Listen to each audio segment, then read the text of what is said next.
Comment développer les provinces? Mardoché Sélé. Bienvenue. Merci, Jean-David. Ça fait un peu longtemps. Oui. Mardoché Sélé qui nous vend Colosi alors que ceux qui sont là disent le contraire. Bon, vous savez que nous sommes en démocratie, Jean-David. Chaque personne est libre de moi de son point de vue. Ce qui m'est le plus pénible à supporter, c'est que lorsque quelqu'un prend ses frustrations, d'insatisfaction, et puis ça devient maintenant un socle d'acharnement contre le pouvoir provincial, ça c'est qui fait mal. Vous savez que nous sommes ici chaque fois pour dire vérité, puis prêcher la vérité, encourager les bonnes initiatives et surtout accompagner la vision chef d'État Félix Tshisekedi. Mais la province du Lualaba aujourd'hui, c'est des marques. Vous êtes en train de voir le docteur provincial est ici, dans la démarche pour l'inauguration du centre de négoce. Vous savez très bien que... Le centre de négoce, ça sera inauguré où? Au niveau de la Au Lualaba, oui. Centre de négoce. L'ouverture. Parce que vous savez, les gens ignorent. Le centre de négoce, ce n'est pas la volonté de Mouyège. Vous comprenez? Non, n'hésitez pas. J'aimerais que non, je voudrais dire la vérité. Parce que je sais que le gouverneur Mouyège, c'est celui qui était. Et qui oui, mais citez. Allez-y, parlez juste le centre de négoce.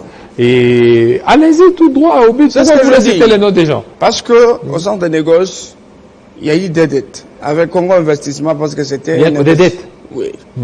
C'était préfinancé par Congo Investissement. L'asphaltage des 10 km, la mise en place de la pendule solaire, cela aussi devrait s'étendre jusqu'au niveau du territoire. C'était un projet qui était encore surfacturé avec l'avènement de l'intérim de son Excellence Madame Fifi Masuka. On a vu, avant de continuer avec d'autres grands projets, il fallait d'abord accélérer ce qui a été suspendu, les achever et à continuer avec les autres projets. Donc, il a fait le jonglage. Donc, il continue avec l'achèvement de projets que le gouvernement avait laissé. Elle a encore financé d'autres projets qu'elle-même a initiés. C'est ça ce qui fait du Lualaba aujourd'hui une province exceptionnelle en termes d'infrastructures. Je parle aussi des avancées dans les différents secteurs de la vie.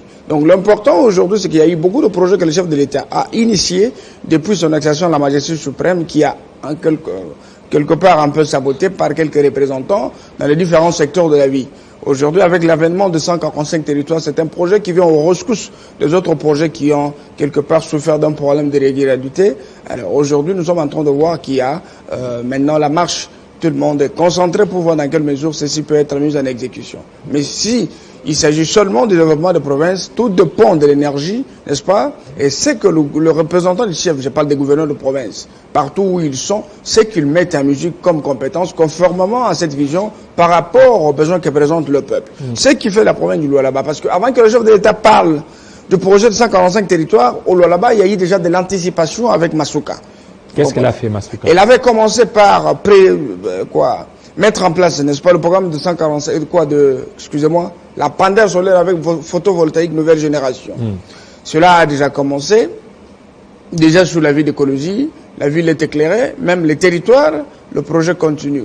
Parce que le chef de l'État a parlé lors de son adresse le 13 décembre devant le Congrès, mais au Lualaba, déjà, il y avait le travail qui était en train d'être fait. Lorsqu'il a soulevé un problème de route à dessert agricole. Déjà, au Lualaba, il y avait des avancées significatives. Je vais prendre l'exemple avec la RN39 qui est en train d'être élargie. Mais Masuka était aussi allé plus loin pour toucher même la RN1, la route nationale numéro 1, parce qu'il fallait l'élargir, permettre à ce que cette route serve aussi aux intérêts de 4 provinces. À l'époque, il y a eu 3 gouverneurs qui se sont mis ensemble pour faire ce travail, mais ils avaient capoté. Mais alors maintenant, le centre des négoces, là, c'est quoi son utilité?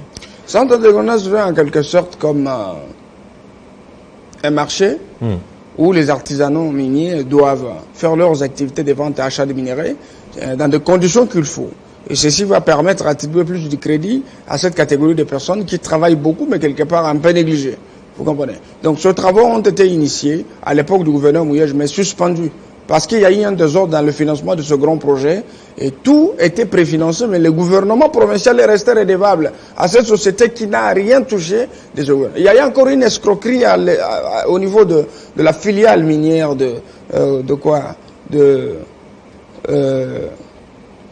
Congo Investissement qui avait financé une coopérative qui appartenait à l'un des membres de la famille du gouverneur Mouyège à la hauteur de 6 millions de dollars. Et ceux-ci n'ont pas reçu quelque chose. Il y a eu un grand désordre dans l'accompagnement, n'est-ce pas? Par rapport au Congo Négoce. Congo Investissement. Alors, centre de négoce, Masuka s'est impliqué. Elle s'est nécessairement impliquée d'abord pour mettre Congo Investissement dans l'espoir que tout ce qu'ils avaient pas financé, ils vont y avoir. Et ça a été inauguré quand?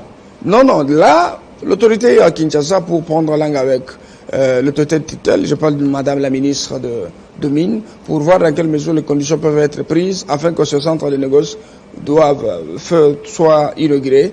Je pense dans quelques jours, quelques semaines, déjà l'ouvrage serait inauguré pour permettre à ces gens de pouvoir continuer. Parce que vous voyez, c'est juste avec l'artisanat minier que le Lualaba est debout, sans tenir compte des différentes sortes de ressources de l'État. Mais le Lualaba est debout seulement avec l'artisanat minier qui a essayé de tout changer. Parce que nous sommes à 51% de participation financière de la province au niveau national. Et aujourd'hui, la province a asphalté autant et autant de routes avec une usine, parce que c'est une nouveauté. Asphalté? Bien sûr. Vous savez, au Congo, il n'y a jamais eu une usine de fabrication de bitume ici. Il n'y a pas une province parmi les 26 excepté le Lualaba. Et c'est sous Masuka que ce grand ouvrage a eu lieu. Et on a asphalté plus de 8 avenues. Sur les 34 déjà financés, le travail continue toujours. Il y aura l'inauguration du grand ouvrage, n'est-ce pas, ou Mungandu Chata, c'est pour bientôt. Et aujourd'hui, la province du Lualaba se sent fière pour le travail qu'a battu l'autorité provinciale au niveau de la maximisation des recettes. Parce que vous savez, pour maximiser les recettes, il faut fermer le robinet des doublements de fonds. Là, je parle de l'évasion fiscale. Les régies financières et tous les autres autorités qui sont, je ne sais pas, dans le combine avec quelques sociétés minières, quelques partenaires chinois, et ainsi de suite, parce que l'illégalité a vraiment appauvri la province à un certain moment, mais aujourd'hui, avec l'avènement de la lutte contre la fraude minière, initiée par son Excellence, Monsieur le Président de la République, je pense c'est vraiment bien exécuté par l'autorité provinciale. Aujourd'hui, ceux qui vivaient dans l'illégalité, cet argent qui est en train d'aller dans le pot des gens pour le faire des milliardaires ou des millionnaires, ils se sont soudés pour combattre aussi l'initiative, parce qu'ils savent qu'ils se retrouvent derrière ce comportement mafieux. Mais Masuka a dit non. Aujourd'hui, la politique que nous menons, c'est la politique où le peuple ou rien. Nous devons mettre le peuple au centre de tout intérêt. Travaillons pour que l'argent qui allait dans le pot des individus puisse être canalisé, n'est-ce pas, dans le caisse de l'État. Parce que le chef de l'État a pensé mettre en place des structures fortes de mobilisation des recettes et de lutte contre la corruption. C'est pour permettre à ce que l'argent de l'État puisse être canalisé, afin de les maximiser, pour que tous les projets qui sont initiés dans les différents secteurs ne souffrent de rien. Et surtout en ce qui concerne le financement. C'est pourquoi vous avez vu que ce mot d'ordre a été bien exécuté par l'autorité provinciale et elle a mis en place une commission pour lutter contre les irrégularités dans le secteur minier. Alors, vous voyez que cette commission continue toujours à travailler, au-delà de toutes les spéculations, parce que moi je ne suis pas ici pour répondre à 2 individus, 3 individus qui passent pour dire Masuka ne travaille pas, tout ça. Vous voyez, lorsque tu travailles... Mais lorsqu'ils disent ça, est-ce qu'ils ont tort de le dire?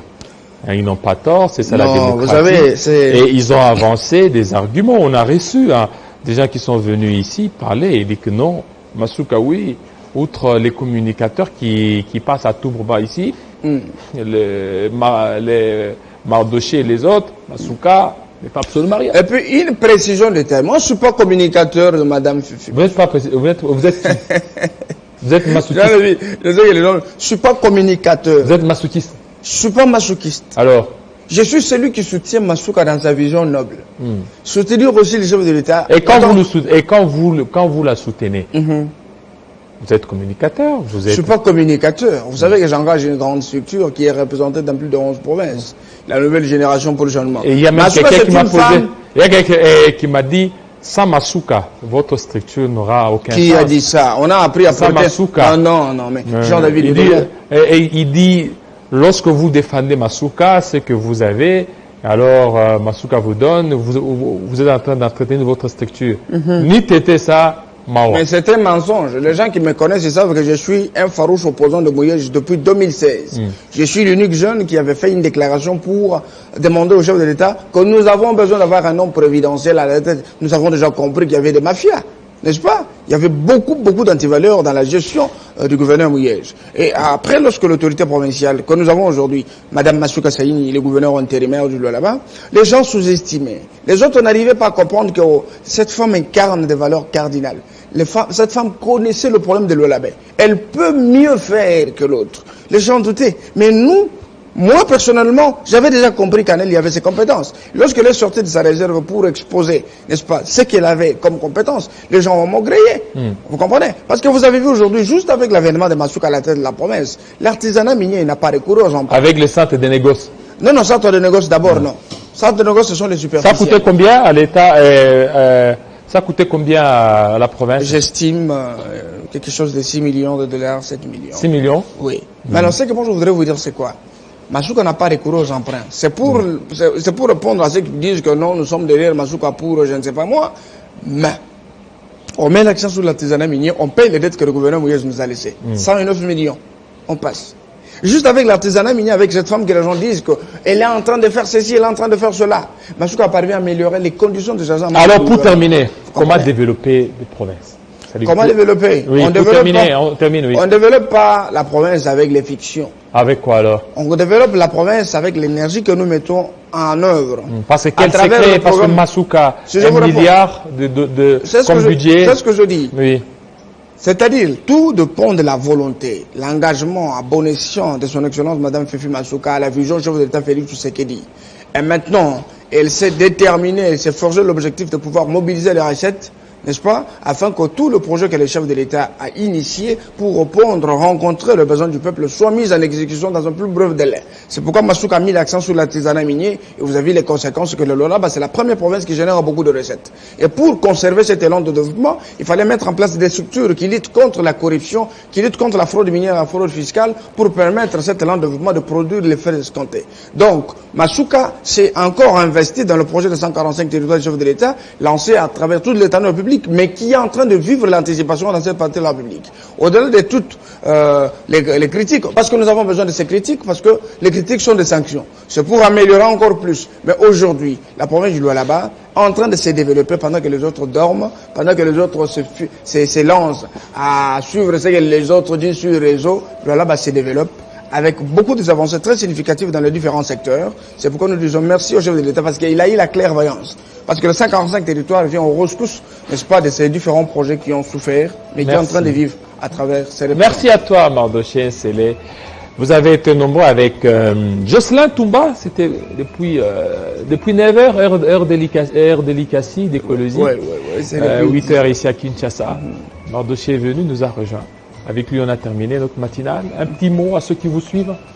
Bon, brièvement, je voudrais demander à tous les Congolais en général, les Lualabais en particulier, de faire confiance à l'autorité provinciale, nationale, notre première institution, excusez-moi, à son Excellence, Monsieur le Président de la République, Félix Tshisekedi, faire confiance à sa représentante, son Excellence, Madame Fifi Masuka Saini, qui travaille dans la vision du chef de l'État, parce qu'il s'agit de notre avenir, il s'agit de notre salut. Nous devons accompagner le chef de l'État à tous les niveaux. Merci beaucoup. Ciao à tous nos fidèles téléspectateurs. Restez branchés sur Télé 50 tout à l'heure. Peut-être minute joyeux anniversaire. Restez branchés sur Télé 50. À très bientôt.